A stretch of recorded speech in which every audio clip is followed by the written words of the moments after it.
Hey guys, Atreyu Locs is back, and today I'm going to be talking about wanting other people's locks. So let's get to it.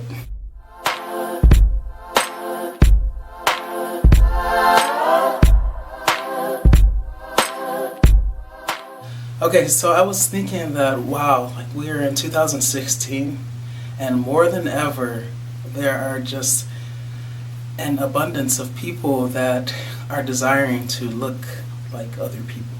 I mean, you can go on the internet.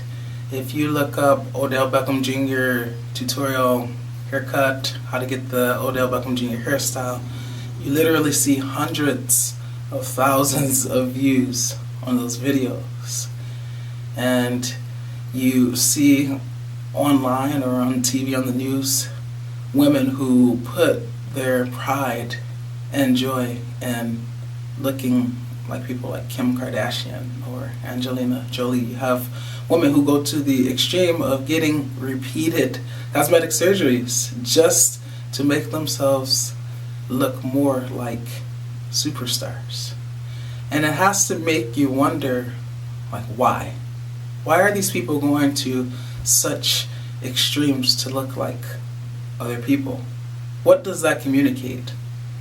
To me, when I think about it, it tells me, or it suggests that there is this sort of dissatisfaction, this internal dissatisfaction with who a person is. They're not content with themselves. And so they are obsessed with becoming, as closely as possible, these people that they admire, like Kim Kardashian, like Odell Beckham Jr., like Angelina Jolie, like Justin Bieber, like Zayn, like Joe Jonas, etc. Now, I don't think there's anything wrong with wanting to achieve a haircut. You know, if the haircut is sweet, like, I understand, you know. There are lock tutorials, the women are always taking advantage of those, you know, how to achieve this look. That's one thing. But I wonder, especially like in the case of Odell Beckham Jr., is it the hairstyle that they love so much? Or is it the fact that Odell Beckham Jr. has this hairstyle? That is to say, if he had a different hairstyle, I am willing to bet a lot of money that you would have tons of videos showing that tutorial. And to me, that suggests that it's not necessarily that particular hairstyle. It's the fact that Odell Beckham Jr. has that hairstyle.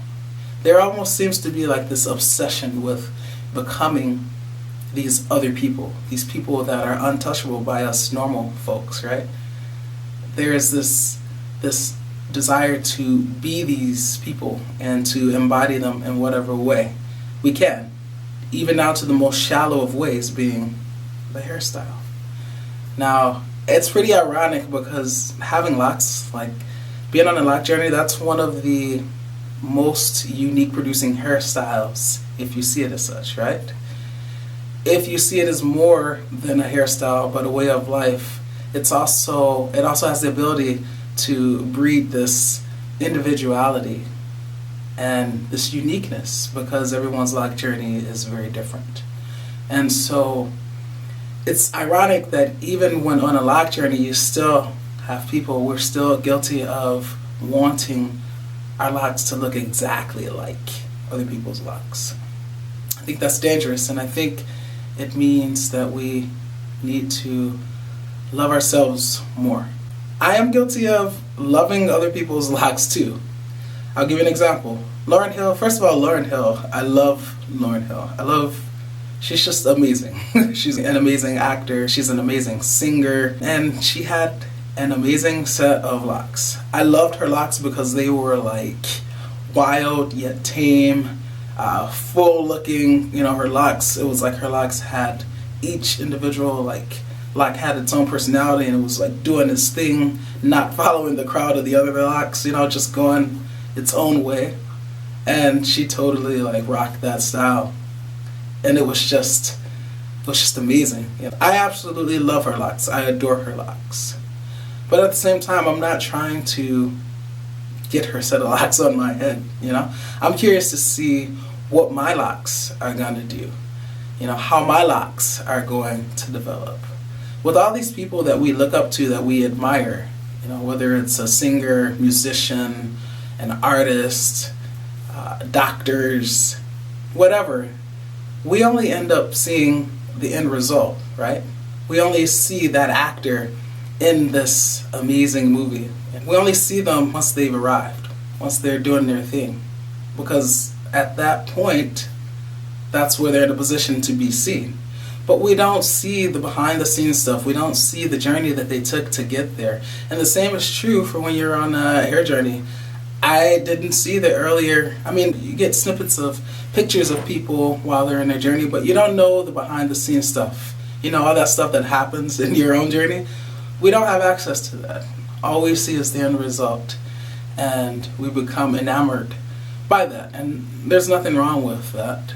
But I think when it means that you're not loving yourself and you're not appreciating what you have to offer, and when you're not embracing your own uniqueness, then it becomes a problem.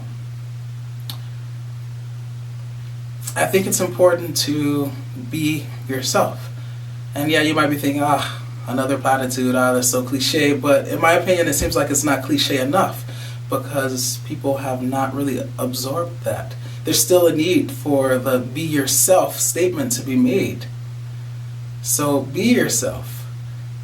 Instead of being the person who wants someone's set of locks, be the person who is striving to have the most awesome freaking set of locks that they're the person that is admired, Strive to be that person who has locks that other people want. Love your set, love your journey. Be yourself. There seems to be this overwhelming desire to be someone else across the board, and I think we really need to realize that all we need to be is ourselves, and being ourselves is more than enough. And we should embrace the fact that no one else can ever be us. No one else can ever be us. Once we die, there'll never be another you. That's a deep thought. Embrace it and make the most of it. Alright guys, I will see you in the next one. Peace.